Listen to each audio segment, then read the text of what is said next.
Hello, thanks for joining me in the supplementary message. This is not the main message. You won't make sense of it unless you've listened to the main message first. But I'm really glad that you've thought it worthwhile coming to this bit. Basically, I want to have a quick look into the background passages to what I was sharing and just clear a few things, hopefully, for those who would like that. First up, I need to do a corrective because I have not gone re-recorded it.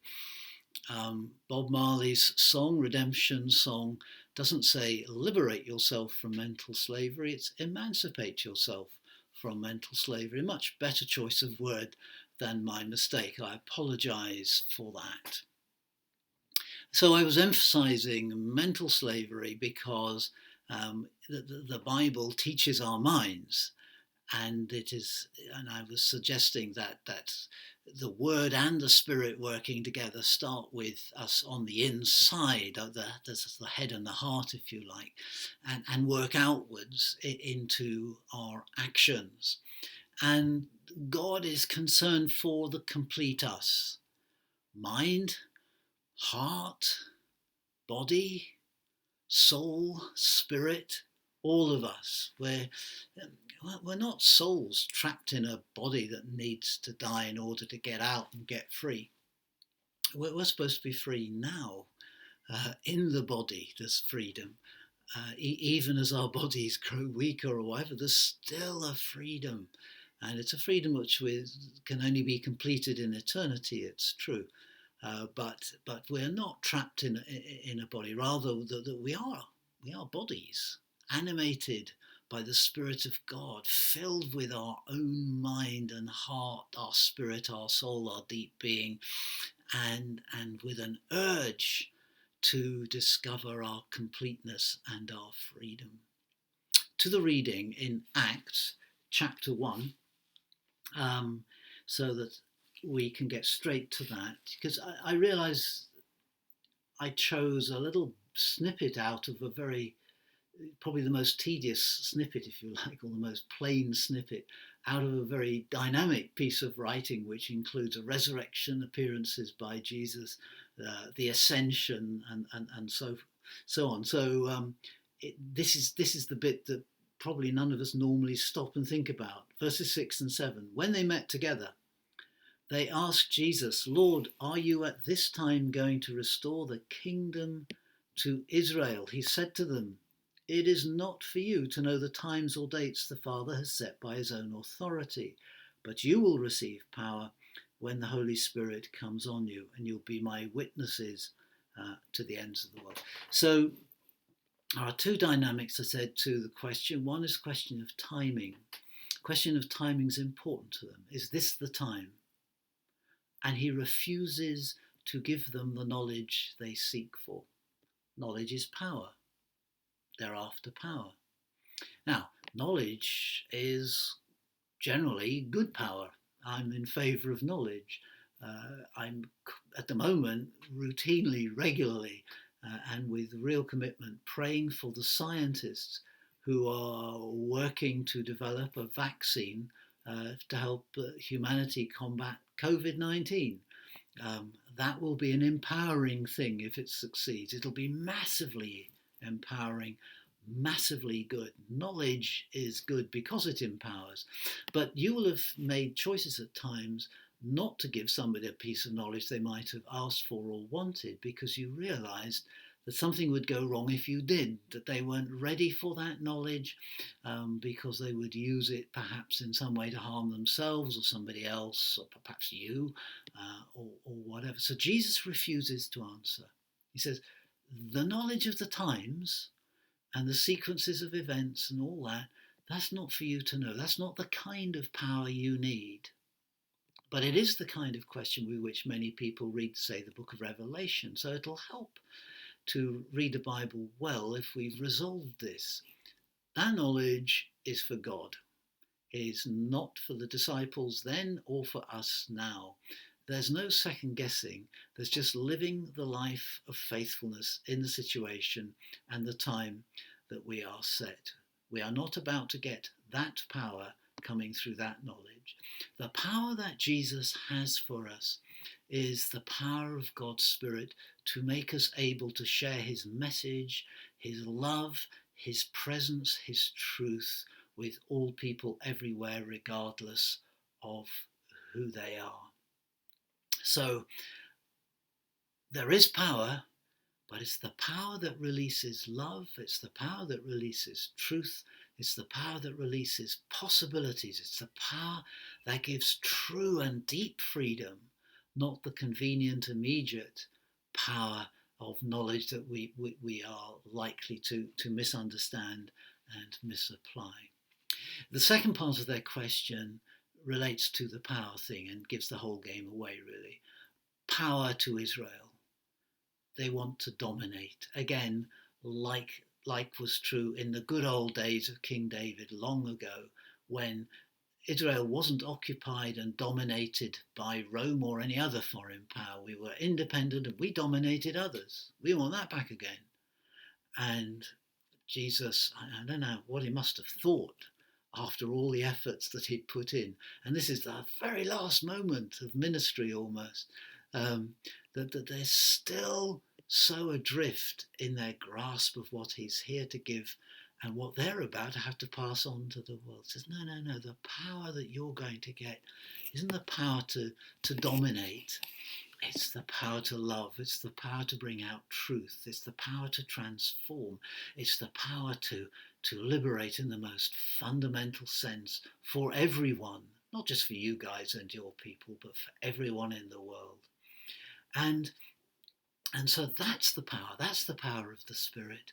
And that's the power we need if we're going to follow Jesus and if we're going to live a life of freedom. Now, the second reading came from Galatians and needs a little bit of explanation. Thank you, Neil, for reading this bit. We just had 3 verses read. Verse 1, it is for freedom that Christ has set us free. Stand firm then, and do not let yourselves be burdened again by a yoke of slavery.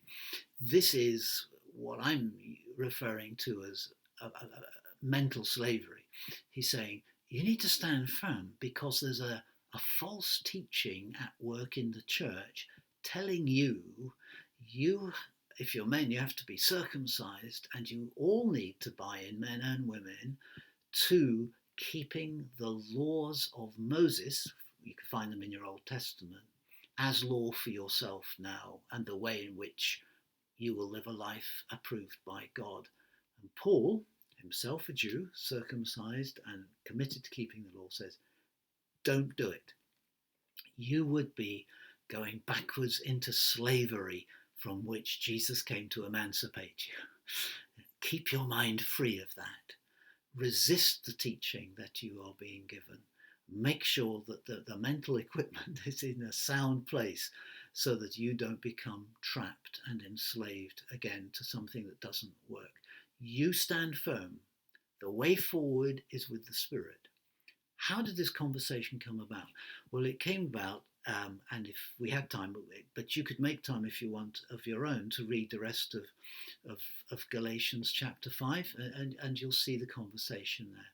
Came about because in the church there was a double set of prejudices at work, and we've been thinking a bit about freedom from prejudice. So you had Christians who had come from a Jewish background and were still Jews, recognized Jesus as the Messiah, and were now Christian Jews.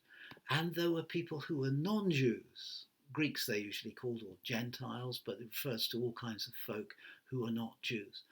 And amongst the Jewish Christians, not all of them, but amongst them, there had grown up some teachers who were trying to get the new converts to Christ from other cultures and other backgrounds to buy into keeping the law of Moses as their way to be justified in God's sight and to follow Jesus. Paul is saying, do not do it. Stay free. You began with the Spirit, keep going with the Spirit. Do not go backwards into a system of faith based upon rules. We need to say something more. does that mean that we can totally ignore all written instructions and just go by the impulses we believe the Spirit is giving us? No, not until the day that you have absolute perfect unity with the Spirit, and there is absolutely no chance that you misunderstand any prompting or leading of the Spirit at all, and everything you do is intuitively correct. Until that day, and it certainly hasn't arrived for me and arrived for anyone, you will need the written instructions to help guide you, as well as the power of the Spirit.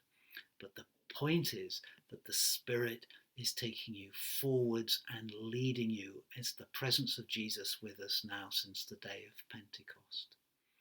The second bit from Galatians that we read, I just dropped out a whole bit, but you would now be able to sort of disentangle all that as you read Galatians for yourself if you're new to doing that. Verse 13, you, my brothers and sisters, of course, were called to be free, but do not use your freedom to indulge the sinful nature. Rather, serve one another in love. The entire law is summed up in a single command: love your neighbour as yourself. So what he's saying to them is the bit that I referred to using Nelson Mandela's statement, that freedom actually is not just casting off your own chains, your own shackles. It's actually, you're not free just doing that. You're free when everybody else is free. And you are free to become a liberator. Liberated to liberate is the way forward. And what Paul is saying is, so now that you are free, don't think that that freedom is just to do anything you like. That freedom is given you so that you serve other people. This law that everybody wants you to buy into, you can sum it up in one thing and take this with you instead of trying to obey the law in every letter. Love your neighbour as yourself. That's the thing you need to take out of that.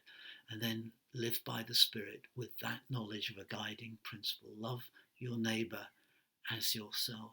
The point of freedom is how you will bless other people with it. And it's in blessing other people with it, working for their freedom and their completeness, that in fact you will discover what it is for you to be free, because that's actually what you're designed to be, and you won't be free until you're doing it. I mentioned that Jesus lived a life that was both integrated with his community and contrasting with it. And I just wanted to sort of quickly revisit that point. You see, because we need to live real, and we need to live against the same economic truths as everybody else, etc. But we don't have to buy the myths and the lies that imprison people. We need to manage our money, but we need to manage our money. We don't need our money to manage us, or our lack of money to manage us. Money is to serve. We are not to serve it. And I came across this statement on a radio program this week that I happened to catch, The Life Scientific. It was Jane Goodall, the primatologist, who discovered that we're not the only animal on the earth to use tools. And she said this about taking seriously our individual responsibility in making the world a better place. We all make a difference every day that we live. Her point is one that I've often made in other ways, that it doesn't matter who we are, how small we think our life is, how insignificant we feel our choices are. We are part of what makes the world what it is. Whether we go shopping, whether we stay at home, whatever we do, even in social isolation, we are having an impact. We make a difference every day that we live. I also came across a statement that I just wanted to share in case you're interested. You can find it on a Franciscan website Richard Rohr runs, and I loved it. When the poor, the oppressed and the marginalised become aware of who they are in the Lord and begin their struggle for humanisation, then the true liberation of humanity has begun. No matter how slow and difficult it might be, liberation will succeed, because no human power can keep Jesus in the tomb. God bless you. I hope you have a good and safe week.